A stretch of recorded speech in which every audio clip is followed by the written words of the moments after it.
Devotee Care Committee aimed at systematically disseminating knowledge about devotee care through both online and offline means across the length and breadth of ISKCON. From a humble beginning in 2011, the Devotee Care Education Initiative has manifested into multifaceted platform covering periodic newsletters, 40 plus online and on-site training programs conducted globally, and formation of regional ambassadors of devotee care.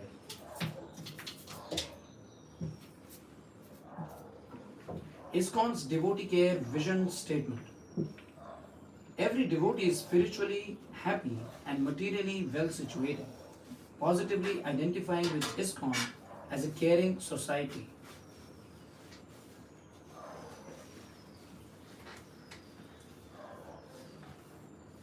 Each devotee responsibly looks after his or her diverse needs and can easily and successfully seek qualified help within the society and wholeheartedly extends that care to others, that same care to others.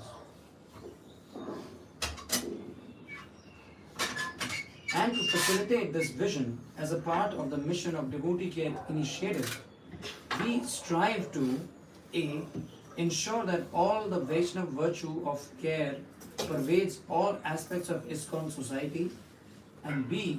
Support and provide specific care services that enhance the spiritual, emotional, physical, and social well-being of all ISKCON members. In line with this vision, the Devotee Care Directorate has identified the following 12 areas of devotee care, with each of the areas now taking shape in concrete manner. First, spiritual life.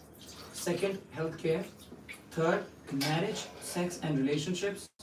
Fourth, child rearing and childcare. Fifth, education. Sixth, career and employment.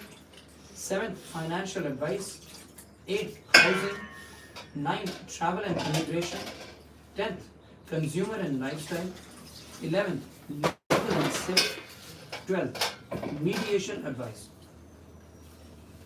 Continuing the momentum, the Global Devotee Care Directorate launched a Vaishnava Seva initiative with the idea of capturing the best practices concerning various aspects of devotee care within ISKCON. As a part of this initiative, we invited senior leaders of our society to share their words of wisdom on various subjects of devotee care. These discussions have been duly transcribed and are now presented as a part of this e-book. This is the first volume of transcriptions, and further volumes will be presented as a continuing effort to build the repository of knowledge on devotee care.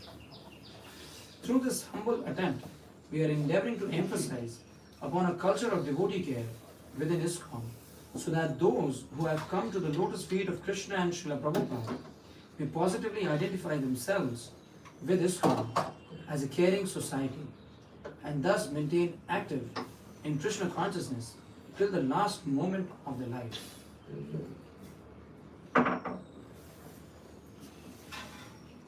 Introduction.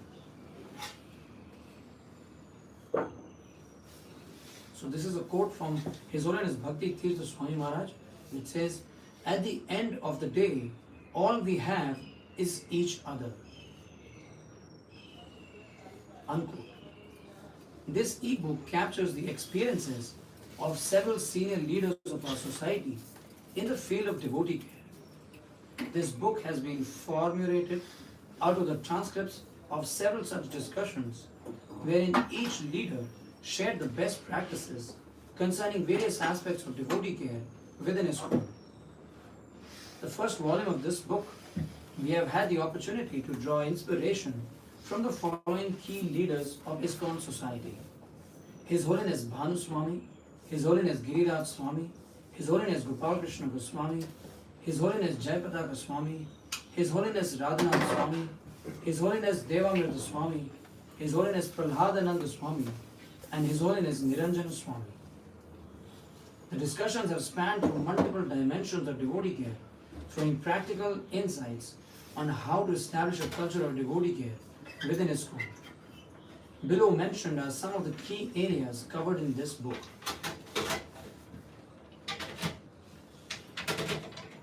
Themes covered: devotee care by Srila Prabhupada, devotee care by previous acharyas, dealing with differences among devotees, maintaining spiritual standards, mental, emotional, financial care of devotees, dealing with devotees having committed serious offenses, dealing with devotees' material needs, care for Grihastha families and children, perspectives on education, care and employment, care for devotees' parents, care for senior brahmacharis, sannyasis and experienced preachers and leaders, balancing sadhana and organizational responsibility, extending care to devotees of other branches of Saraswat Gaudiya family, building spiritual communities, counselor system for devotee care, medical care of devotees, and special case study of Ukraine.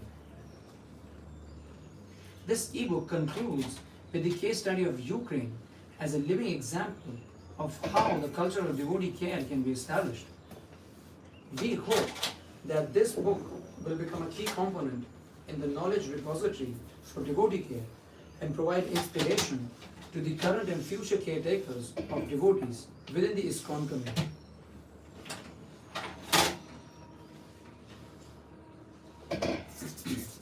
Shastric Perspectives on Devotee Care by His Holiness Bhanu Swami.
So His Holiness Bhanu Swami Maharaj is quoting from Srila Prabhupada's excerpt. Srila Prabhupada visited Geneva in 1974 and Leelavati Dasi arrived there to type for him. But she had contracted hepatitis and soon had to go into the hospital. 3 days after his arrival, Prabhupada called for the temple president, Guru Gauranga, and asked him where Leelavati was. He told that she was in the hospital. Prabhupada then asked if anyone had gone to see her, and Guru Gauranga explained that everyone had been so busy that no one had thought to go. We shall go see Leelavati, make all preparation, Prabhupada said. Guru Gauranga immediately set about rearing the car and the devotees, and he made arrangements for prasadam. When everything was ready, he told Prabhupada.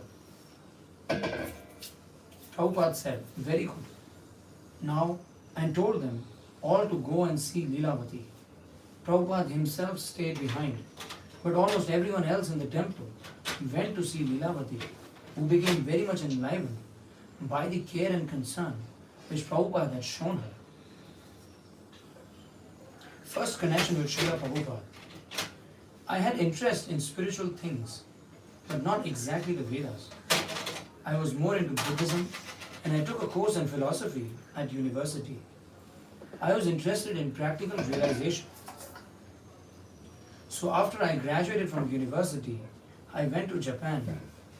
I was there staying about 6 or 7 months, and I happened to meet some devotees on the street, distributing Back to Godhead magazines. It was winter time, January the 1st, if I recall right, the New Year's Day. Sudama, his wife, and few others were there, and from them I took leak every Sunday, including the Sunday feast. Just before Janmashtami, they said Srila Prabhupada was coming and would stop in Japan on his way to India. Sudama introduced me to him later on, and Srila Prabhupada invited me to come to India with the party. I had about 5 or 6 devotees with him on his way to India, so he invited me to come. Demonstration of devotee care by Srila Prabhupada. If we just go by the scriptures, we don't see so much about devotee care specifically. Nevertheless, we can infer it by seeing how Srila Prabhupada related with his devotees. Although Srila Prabhupada established an organization and gradually implemented rules, he always acted very personally with all the different devotees. Even though there were rules, he was willing to bend them according to the person involved. In most cases, he had a very flexible and compassionate attitude in dealing with the devotees, even in disciplining them. In other words, he was very compassionate and considerate of all devotees, whether they were senior or junior. He was always very concerned about them in terms of devotee care. It is a big subject. We have spiritual care, material care, and physical care. We have mental care too. The spiritual level is taken care of in the scriptures. They describe the various ways in which...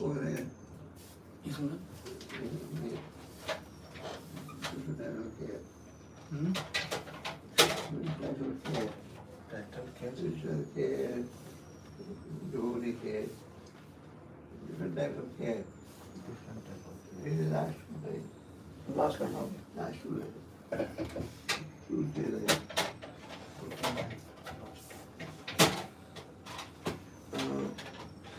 So it is a big subject. We have spiritual care, material care, and physical care.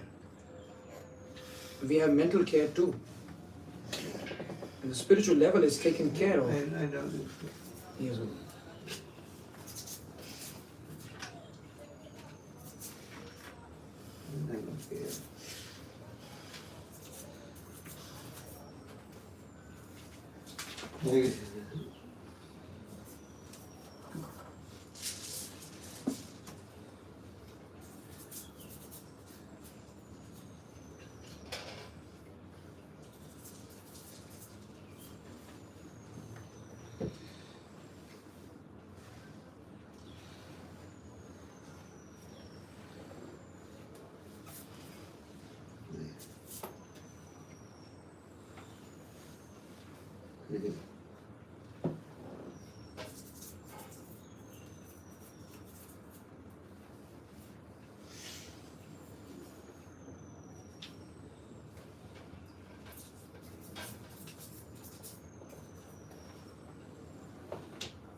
Yeah.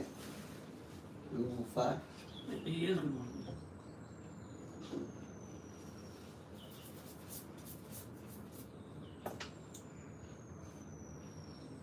Should we continue with the reading, Guru? Yeah. Okay. The spiritual level is taken care of in the scriptures. They describe the various ways in which we associate with devotees, and by doing so, we get spiritual encouragement and knowledge. The other aspects, however, is not so much covered in the scriptures. So as I said, we must use our intuition and observe how Prabhupada cared for the devotees and circumstances. For example, if they were cold in the winter because they didn't have a blanket, he was worried about that. And if they didn't have proper medicine when they got sick, he was worried about that. In this way, he also cared about the physical well-being of the devotees. Usually, when we read the scriptures and practice devotional service, at least in the beginning, the devotees tend to be indifferent to the needs of material body. They think that they have to live very, very simple and renounce everything. They would often neglect their bodies. But Prabhupada was more practical, and he encouraged us to take care of our body when necessary. spiritual care in the footsteps of previous acharyas. One basic principle that our acharyas practice is humility. It is mentioned by Chaitanya Mahaprabhu himself that we should be humbler than a blade of grass, more tolerant than the tree, and not expect to respect for ourselves, but rather show respect to others. If we can do that, then we can chant steadily. This quality is an indication of our core attitude in performance of devotional service. It is not just a bunch of activities we do, which we call service, like washing the floor or distributing books. Even a person without any bhakti can do that. We should have devotion, which means being favorable towards Krishna. That will include this attitude of understanding that we are like small specks in front of Supreme Lord. Like the tree, we should tolerate the inconveniences of this material world. We should not let pride interfere with our progress in devotional service at all. At the same time, we should give respect to all living entities. Human beings and devotees.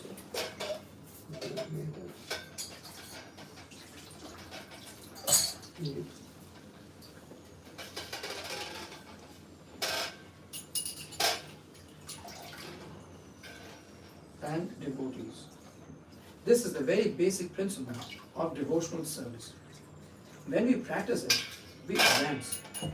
And another person can help us advance by his proper conduct of respect and compassion if he also practices properly. This is a mutual process of cultivation. Both parties, we and whoever we are dealing with, should cultivate these qualities. It helps us to advance, and it helps them in their progress too.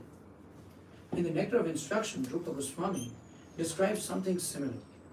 He names 6 factors in the exchange of affection when we have proper sangha. We should avoid bad sangha. What is proper association of devotees?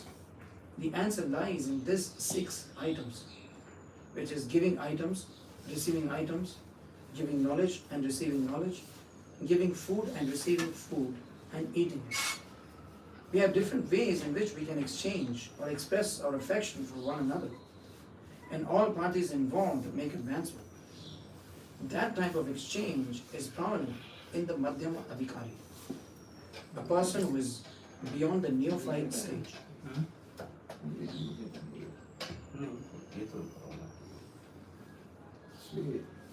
When the person at the highest stage is dealing with the person at the lower stage, it is not an equal exchange. The Madhyama is doing all the giving. He is giving, he is feeding, he is giving knowledge. Kanishta is on the receiving end. Similarly, higher than the Madhyama is the Uttama. In relation to the Uttama, the Madhyama is on the receiving end and Uttama is on the giving end. So there are different ways in which these interactions take place. Bhaktivinoda Thakur states that the secret of advancing devotional service is to come on a level on which we can properly interact with all kinds of devotees. The Kanishta, the Madhyama, and the Uttama, the interaction between the devotees are more important to protect us and help us advance beyond our present level of bhakti. These are essential points, all based upon Sangha. To protect our devotional creeper and let it grow, devotee association is very important. This, of course, does not mean that we neglect everything else. Sangha means that we are performing these activities of hearing, chanting, remembering, deity worship, etc. But having devotional association, all these processes are made more effective. In other words, they help us avoid offenses and negative attitudes. We know that aparadhas are one of the big factors in preventing our advancement and is disturbing to other devotees. So we should avoid offenses. In the modern times, offense simply means negativity. Negativity towards Krishna, the devotees, and the devotional process. That is, we are showing hatred, repulsion, anger towards the Lord, the devotees, and all jivas. The devotional process itself is the opposite, which is positive, meaning that we are trying to express affection and love towards Krishna and all other living entities. If we have aparadha, what I call negativity, we refuse the Lord, we refuse the devotees, and we refuse the devotional process. In other words, we are encouraging materialism, violence against the living entities. All offenses in some form or the other are a reflection of that negativity and should be avoided at all costs. The way we avoid them is by replacing them with positive things like Devotee Association. This refers to association with devotees in good standing, who are very positive and fixed. That has a great influence upon us. In the Nectar of Devotion, Rupa Goswami talks about Sangha, quoting from Hari Bhakti Sudhodaya. He says that people are like sphatika or crystals. A quartz crystal is clear. If you put it near a red flower, it looks red. And it looks blue near a blue flower. And it looks yellow near a yellow flower. People are like that. They become like the people they associate with. Therefore, the wise man chooses his association very mindfully. The devotee should choose wisely to avoid the materialists and the demons. If he forms friendly relationships with them based on giving and receiving, in those 6 ways, eating food, taking food, giving gifts, receiving gifts, giving knowledge, receiving knowledge, he develops affection for them, and that Sangha will damage him. He will become materialistic like them, because he is like a crystal. He goes near a dark flower, he also becomes dark. And he goes near a tamasic person, he also becomes tamasic. On the other hand, if he goes near a devotee who is shining brightly, then he becomes like that devotee. Those 6 interactions are very important. If we associate with the non-devotees, then we become aparadhis. Staying with the devotees and performing our devotional service properly protects our devotional creep. Title: On Dealing with Difference of Opinions Among Devotee Association. Much of this conflict is due to anarthas, the false ego, or pride. It is not conducive for our own devotional advancement. If we observe devotees who get into such conflicts, we can see that over time they usually fail in their devotional service because of those anarthas. Therefore, we must avoid such displays of pride and willingness to get into conflict. The true devotee, as I said, practices humility. He is lower than the straw in the street and more tolerant than a tree. We always have to keep that in mind in all our services. Anarthas are likely to arise due to getting a high position in the society. This is described in Madhurya Kadambani as Taranga Rangini, to play in the waves of Maya. By the performance of devotional service, we get advantages. We get a position, we get control of properties and money, we get control of people, and this gives rise to anarthas, which are very dangerous for our own advancement. This is one of the qualities which are manifest in the person who has not come to the Nishta platform. In other words, he is quite a neophyte in his devotional service. Thus, even a devotee may be there within the society for many years. He may still be at that level. He could also go down from that level if he is not careful. A quote from Srila Prabhupada on 11th February 1975. When we are children, innocent, we have no bad habits. But as we grow and associate with bad company, we also acquire all these bad habits. To give up all these bad habits means we have to associate with sadhus or devotees saintly persons. Then we can give it up. This is called anartha nivriti, means giving up all unwanted bad habits. Unquote. So we should become attracted to the privileges of a position that we get through devotional service. And when we get attached to that, this can cause pride. And when our position and our desires are challenged, we show hostility and anger. That is why conflict arises. But we should keep in mind this other principle of utter humility and tolerance in any situation. This is the true nature of a Vaishnava. If a person doesn't seem to embody this humility, it indicates that something is wrong with his performance of devotional service. Cultivating devotional service and at the same time doing all these activities like preaching can be a little bit dangerous because we get involved with people and assets, etc. And this can cause conflict. It is less likely that there would be conflict if we are simply progressing in spiritual life. The problem arises when our progress in spiritual life is linked to material things and we have to defend ourselves to keep our material things. How do we deal with it when others are in that position? We should be observant. We should also consult the rules of conduct that are being outlined in the GBC laws to see whether someone is going beyond the proper rules of conduct. Accordingly, we may have to take some action. We may find people that we think are not in proper standard in terms of scripture, but we have a right to avoid them. We don't have to associate with them, as that could be damaging for our service. As I said, we are like sphaticas or crystals. If we associate with a person who has these types of ideas and anarthas, we become similar to them. In simple terms, if we cannot correct the situation, then we have to avoid it as much as possible.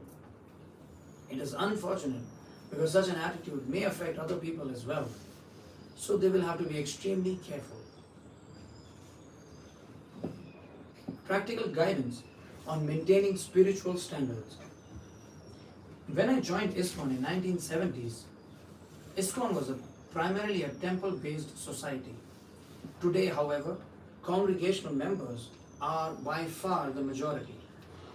Yes, the society did begin with everyone living in the temple.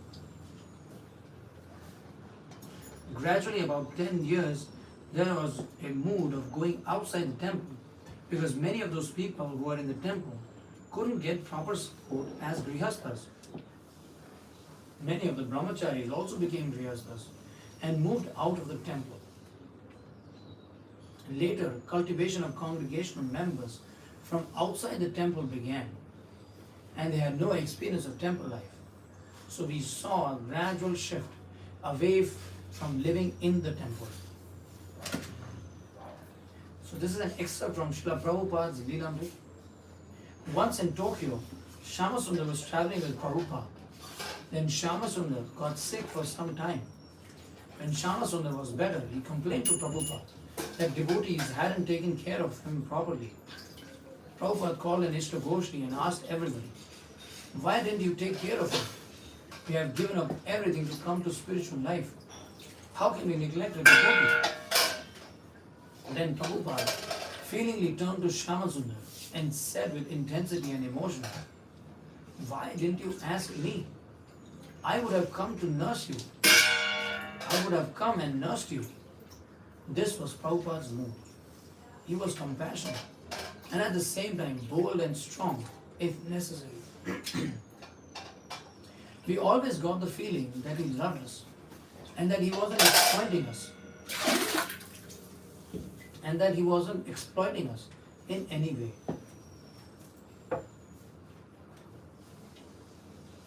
The devotees who live in the temple did get a certain advantage because they have a regular program and a regular alms in the morning.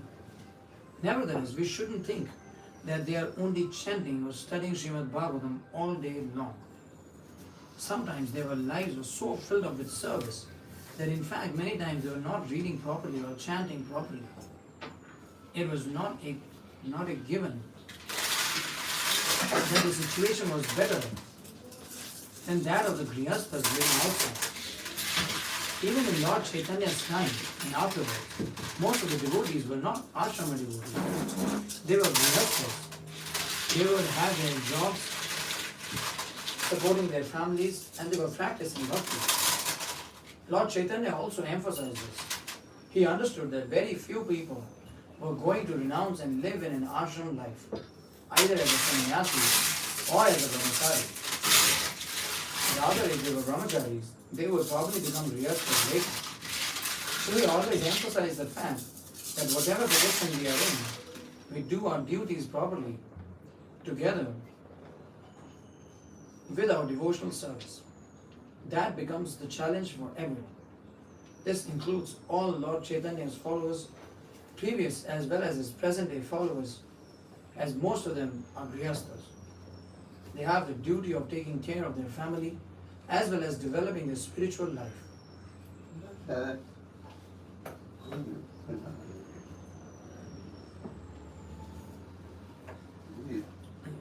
Each devotee must strike an individual balance because devotees have different jobs and different obligations.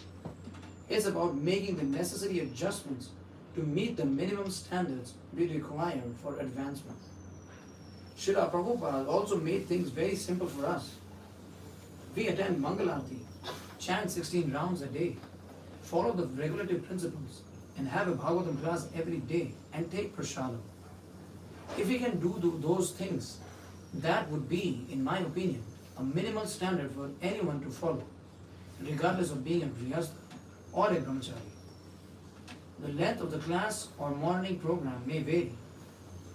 At home, it may be simpler and done in a shorter time, but at least some standard should be kept up. Somehow, everybody has to adjust.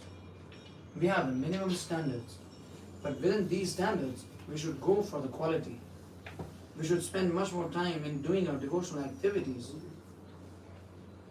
but we could do that inattentively. So if we only have a limited amount of time, we should at least get the maximum out of that. That means quality over quantity. Maximizing our limited time is, I think, very simple. The essential element in whatever we do, be it hearing, chanting, or any other form of worship, is to make it more effective by expressing our devotion. We know that we can offer a leaf, a fruit, a flower, but we have to offer them with devotion. The quality of our limited service every day should at least have that devotional element in it. In devotional service, the very foundational definition of bhakti is anukulyena krishnanu shilanam, which means cultivating a relationship with Krishna with affection. Our sadhana bhakti definition is to engage the senses. If we just engage the senses, but we don't try to cultivate the relationship with Krishna favorably, then our bhakti will not be pure. So often we get into the habit of just doing the activity, but without devotion. Therefore, the proper quality is lacking. We try to get the quality out of our limited time by emphasizing the devotional aspect. When we do that, we will be very satisfied despite our limited time. We become satisfied because that offering the devotion to Krishna helps us advance nicely in the world. We can advance more quickly by constantly concentrating on the quality rather than the quantity of time. Systematic study of books by other acharyas. Most devotees in ISKCON are familiar with Bhagavad Gita, Srimad Bhagavatam, and Sri Chaitanya Charitamrita. But there are so many other books from our acharyas, many of which are translated in English today. Systematic study of these books can help devotees in practicing their daily sadhana in the most effective way. One would be Madhurya Kadambani by Vishwanath Chakravarti Thakur. It is very short, and this covers all the stages from Shraddha to Prema.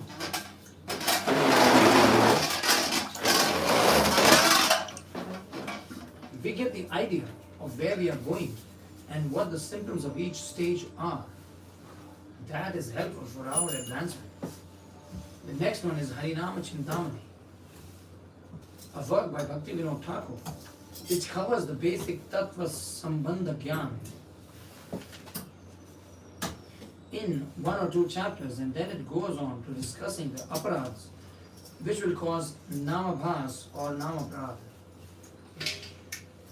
In this work, he identifies all the different aparadhas in quite a lot of detail. It is also very short. More complex works of Bhaktivinoda Thakur are Chaitanya Shikshamrita and Jaiva Dharma. Prabhupada was actually more interested in these, apparently, than in Harinam Chintamani. When Pradyumna Prabhu was helping Prabhupada, he said, "Oh, that is very basic." Prabhupada showed more interest in Jaiva Dharma. So I would also recommend that work and Chaitanya Shikshamrita as a companion work. They cover the same material in different ways, but they are all inclusive. Jaiva Dharma presents bhakti from a more universal platform, because within that work, a Muslim inquires about the concept of God and why we are apparently worshipping idols. Or a Smartha Brahman attacks by asking the Babaji why he is rejecting all the rules and regulations and renouncing everything. The Babaji answers these questions very eloquently. We do not worship idols, and we do not renounce in the way the Brahmana thinks. People with different qualifications do different things.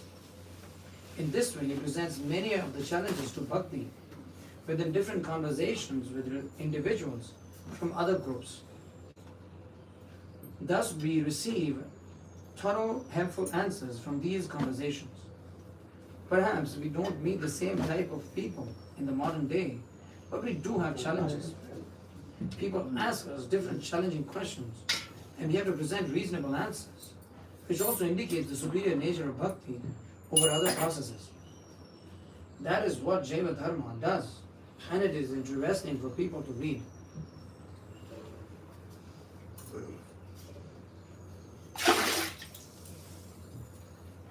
The importance of knowledge of Sanskrit and Bengali in studying the scriptures. Every language has its own way of presenting things. When one translates into another language, some of the nuances of the original language get lost in translation. But we compromise in that and present something that is somewhat similar. That is what we do when we translate from Sanskrit or Bengali into English. We may sacrifice a little, but we try to present the main idea. Many people don't have the time to learn Bengali and Sanskrit. So in my translations, I try to just present the main gist of what the author is saying. And that which may be important for the individual to advance in devotional service. Even if they don't know the original, at least they are going to get the gist. If they want to get all the details and subtleties, they will have to go back to the original Bengali or Sanskrit. Bengali usually does not present so much difficulties as Sanskrit does, because Sanskrit presents the subtler subtleties. That's just in the nature of the language. This we must sacrifice in favor of retaining at least the essence of the statements. Astrology as a tool for improving spiritual and emotional care. If a person, the devotee, is renounced, it doesn't matter. The material world has no effect on him, no matter what happens. So astrology is of no use to him. Unfortunately, most people are not that renounced. So they do have material attachments. So they worry about their jobs, family, and their future. So astrology is an indication of our karma, meaning that we can predict our future karma, what's going to happen next year, what is the best job, who is the best candidate for marriage, and the list goes on. From the material point of view, these are useful. This is useful information that can help us in material world. It doesn't help directly spiritually. But if we do have a stable material foundation for family life, then it is easier for us to practice bhakti. Therefore, astrology is useful as a secondary source of knowledge for this purpose. Bhaktivinoda Thakur doesn't mention astrology directly, but he mentions the rules of Varnashram. Of course, we could say astrology falls under that secondary rules of bhakti. Anecdote. Krishna consciousness is beyond astrology. Vishalini Devi Dasi. Vishalini Devi Dasi says, Vishaladasa wanted to find an astrologer in Vrindavan. Without consulting Srila Prabhupada, he found one who was wearing tilaka and chanting Hare Krishna. Vishala wanted to get something that he had seen other residents of Vrindavan wearing. A charm you wear around your neck that has on it all the mantras of the demigods. It was supposed to counteract all the bad influences of planets. The astrologer sold him one of these neck pieces, and it all sounded very nice. He told Vishala to dip it into Yamuna and to have an arti at 12 noon. Soon after this, Brahmanand Maharaj noticed Vishala's new ornament. Vishala said, Brahmananda Swami, what's that you have around your neck? When Vishala told him, Brahmananda Swami replied, Prabhupada says, we don't have to add anything to this process. At these words, Vishala became disturbed. He thought that Brahmananda Swami was right, and he also felt embarrassed. Why are you wearing this? Brahmananda Swami demanded. Vishala replied that he would like to talk to Prabhupada and asked if he could have an appointment. When Vishala went to see Prabhupada, Srila Prabhupada asked him how much he had paid the astrologer and what he had said.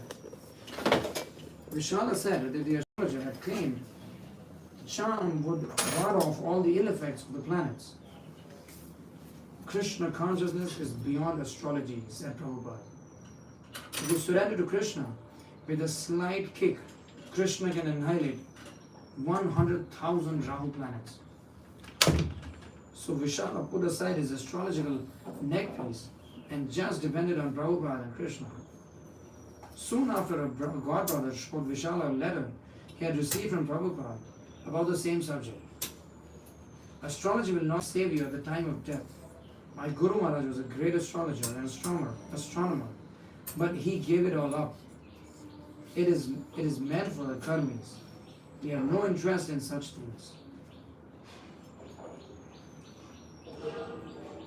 We have the primary rules by which we directly serve the Lord, hearing the Lord's pastimes, chanting His names and serving the deity. That is direct bhakti or muktya bhakti.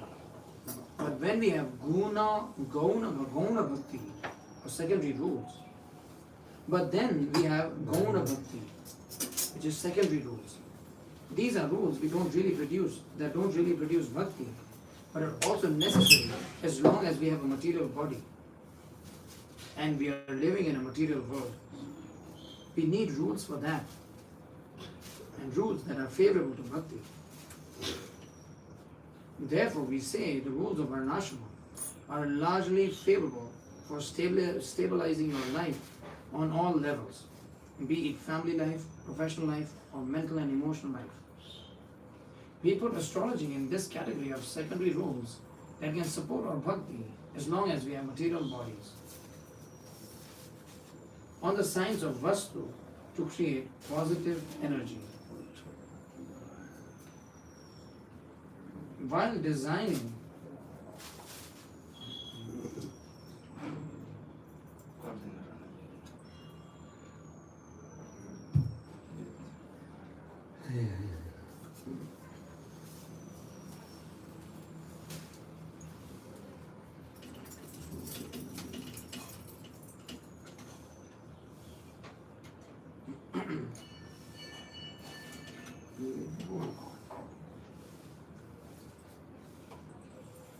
I just lost one word. Why? Mobile में ना थोड़ा touch हो जाता है तो आगे पीछे हो जाता है.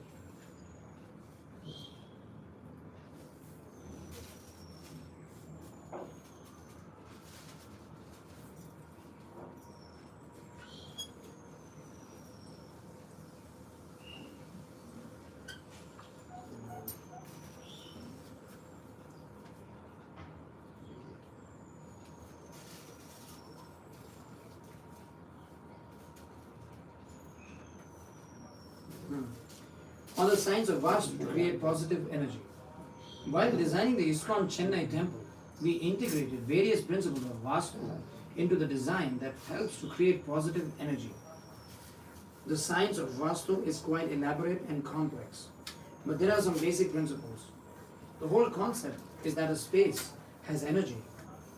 A space has harmonized form as well as a disharmonized form.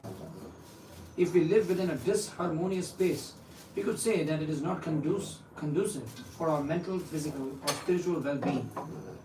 On the other hand, if we have a harmonious type of space, it would be conducive to our practices.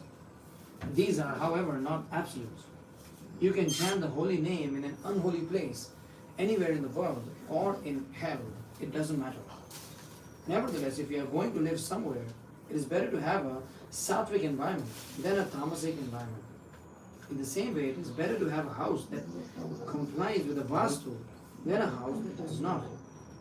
Space is very subtle, but we can divide it up into two directions. The directions are governed by the elements of earth, water,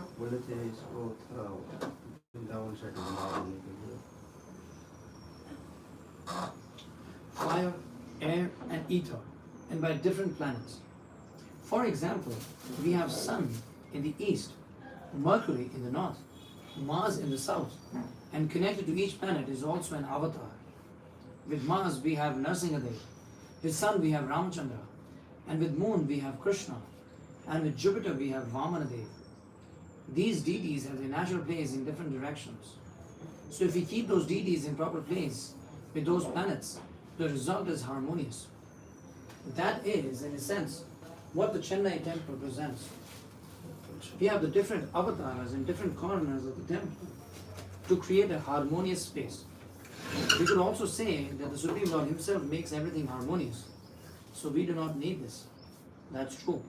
But from a preaching point of view, we present a form. We know the temples themselves are built by sthapatis, and sthapatis follow Vastu principles very strictly.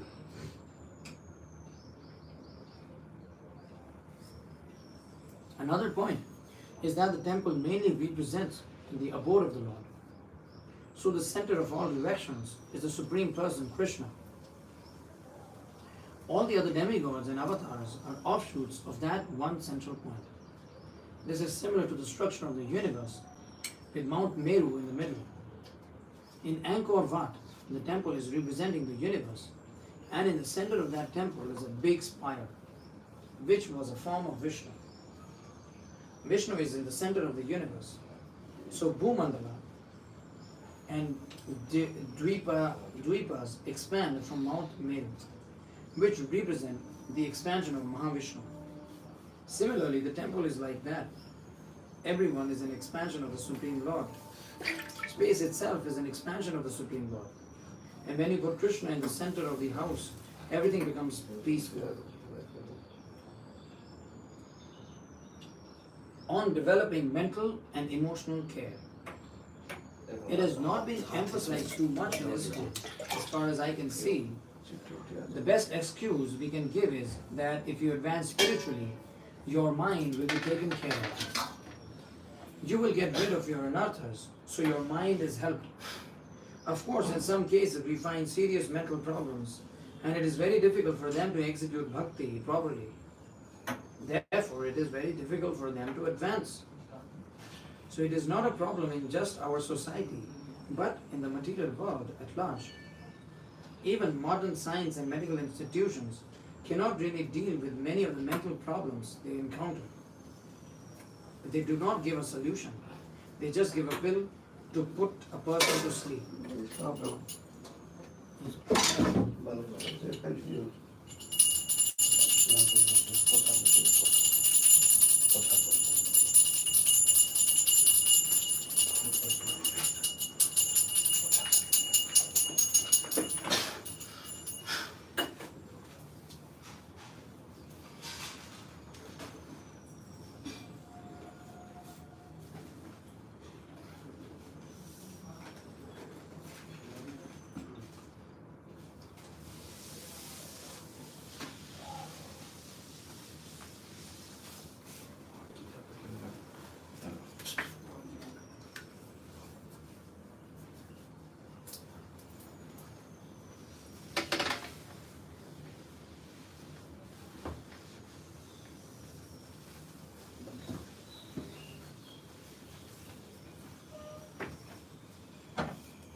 Go.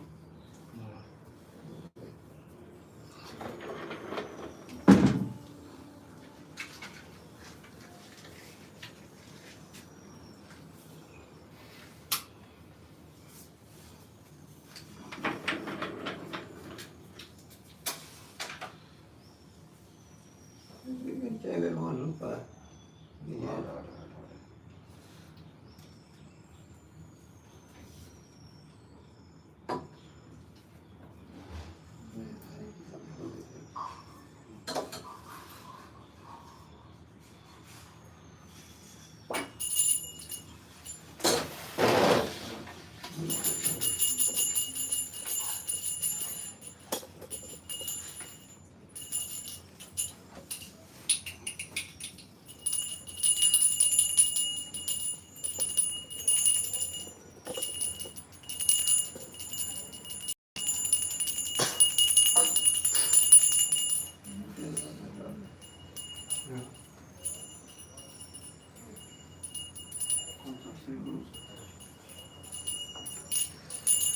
Shri गुरु चरणा पद्मा केवल प्रति सतमा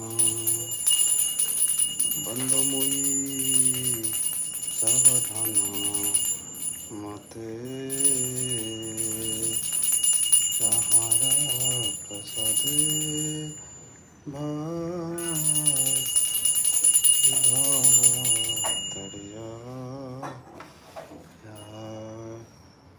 कृष्ण प्राप्ति है यहाँ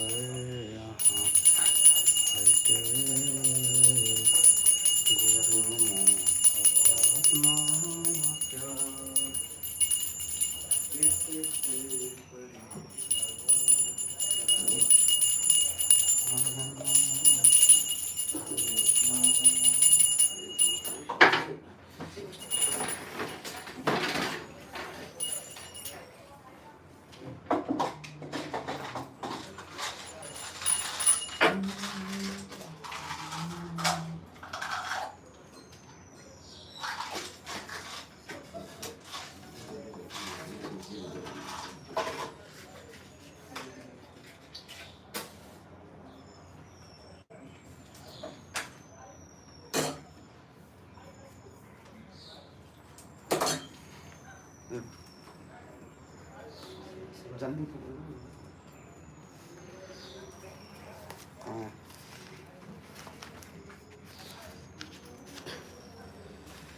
श्री गुरु चरण पद्मा केवल भक्ति सत्मा बंध मुई सावधान माते जहाँ प्रसादे ए भव तरिया कृष्ण प्राप्ति है यहाँ ते गुरुमुख पद्मा क्या चित्ते करिया क्या आर न करिहा मने आशा श्री गुरु चरणे रति ऐसे उत्तमा गति ये प्रसादे पुरे सर्व आशा चक्षुदान दिलो जे जन्म जन्म प्रभु से दिव्य ज्ञान हृदय प्रकाशित प्रेमा भक्ति जहाँ होते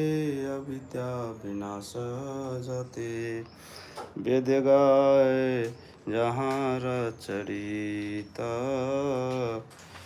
श्री गुरु करुणा सिंधु अधम जनार बंधु लोकनाथ लोकेर जीवन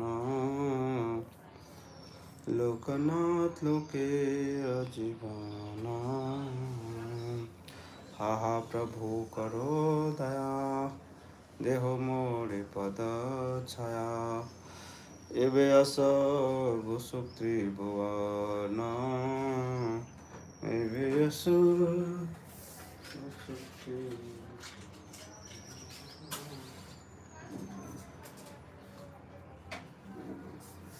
जय प्रभु खुदा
ये पानी में खड़े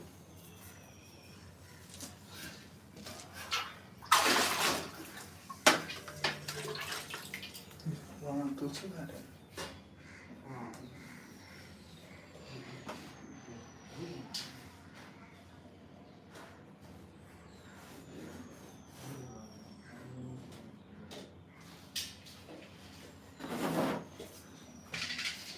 खाली हो अच्छा इसको हटाओ हाँ उसको किसी किसी भी पेड़ में नीचे डाल हो गया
हाँ हल्का सा